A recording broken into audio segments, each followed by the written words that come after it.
So you're in rehearsals at the moment for Midsummer Night's Dream, and I mean, have you done very much Shakespeare before?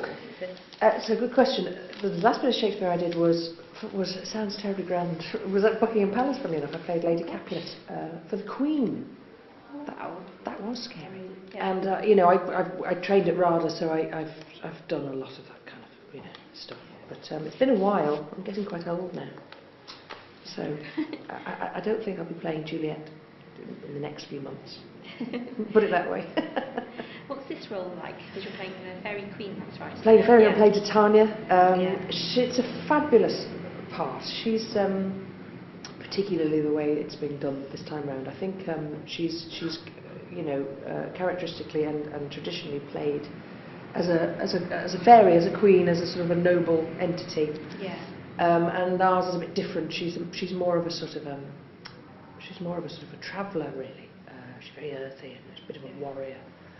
So I get to sort of just shout a bit and stomp around and generally be quite, tough. She's a bit of a toughie, but it's a lovely part. It's a great part for a woman, of my age and stage of my life. We're playing her. She's very maternal. Yeah. She's very strong and she's very headstrong, and it's great. Always fun to do that kind of thing. Yeah. Do you have certain tricks to learning lines written by Shakespeare? I think you have to be very strict about the verse to begin with, and then you can sort of loosen up with it. But the verse and the way that it's poetry really, and the way that it's written, that's how you learn it. So you sort of you learn where the ends of the lines are, and you learn the rhythm of the iambic pentameter of each line. These are things that are, if you've been fortunate enough to go to drama school or whatever, you learn there, or you learn through experience, but you have to be quite strict about it initially, and then you can sort of relax with it, I think. And what's it been like working with Gary Sefton? Oh, it's such a hoot. He's great. I was familiar with Gary's work, because my husband, of course, played Pooter, Diary of a Nobody here a couple of years ago. So I'd been warned. No, I knew how he worked, that he's very physical and that he's very inventive, and that can be quite unnerving to begin with if that's not how you're used to working, but incredibly fruitful, and incredibly fun and exciting to not know which way it's going to go from one minute to the other. I wanted to ask you a bit about how your career started out.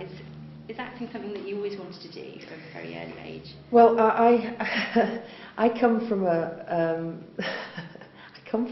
very showbiz family, really, is the truth of it. I was reading about it, yeah. And it's one of those things, I think, and I've said this before, but if I'd have told my mum and dad that I wanted to do a proper job of any sort, they probably would have had a heart attack. I think it was just utterly goes without saying and expected of the children in my family. I'm the youngest of 5, that we would all in some way go into show business.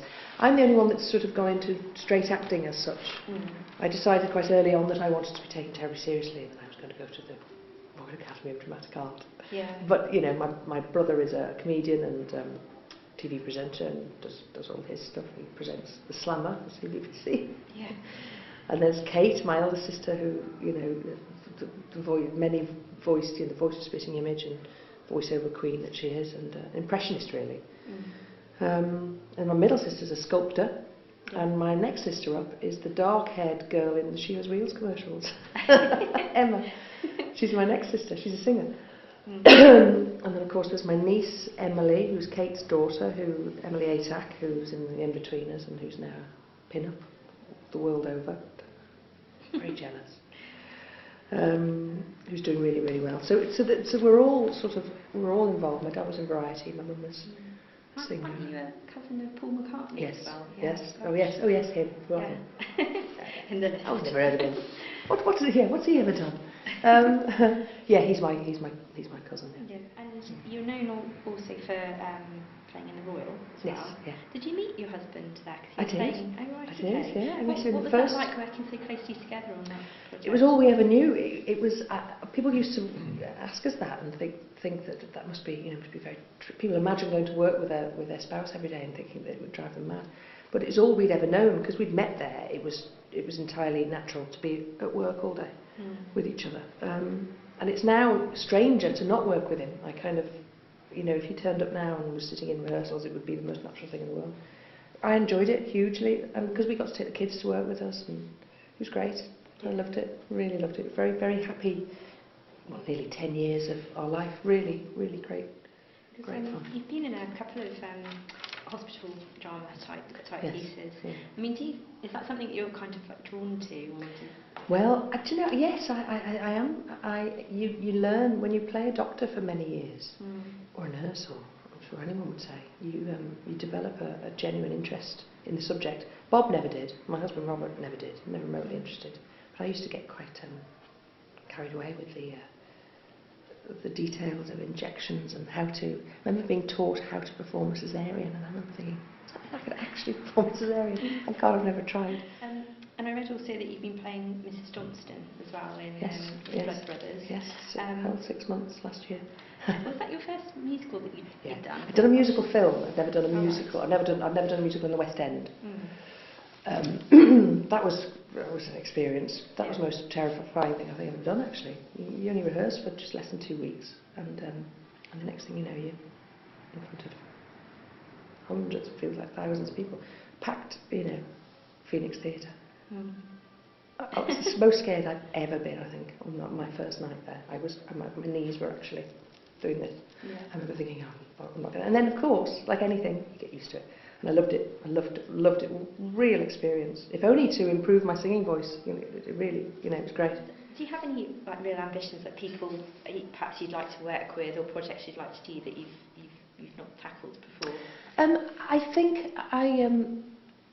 I think I'm getting a taste of all of the things that I've always wanted to do. Funnily enough, I'm finding, now that I'm in my 40s, that I'm getting to do the things that I always kind of wanted to do but didn't do. So I've done the first musical. I've played Titania, which I've never played before, which I'd always wanted to play. So I'd like to do more of that, really. I'd love to do another musical, actually. I'm loving Shakespeare. You know, in this industry, you sort of have to just take whatever comes your way, really, if it's nice. I mean, even, you know, I always say the one thing I want to do one day, please God, is to do Corrie. It's all about once to do Corrie, run the Rovers.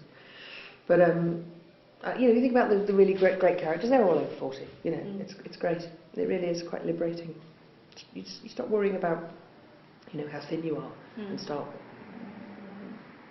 just getting stuck in, you know.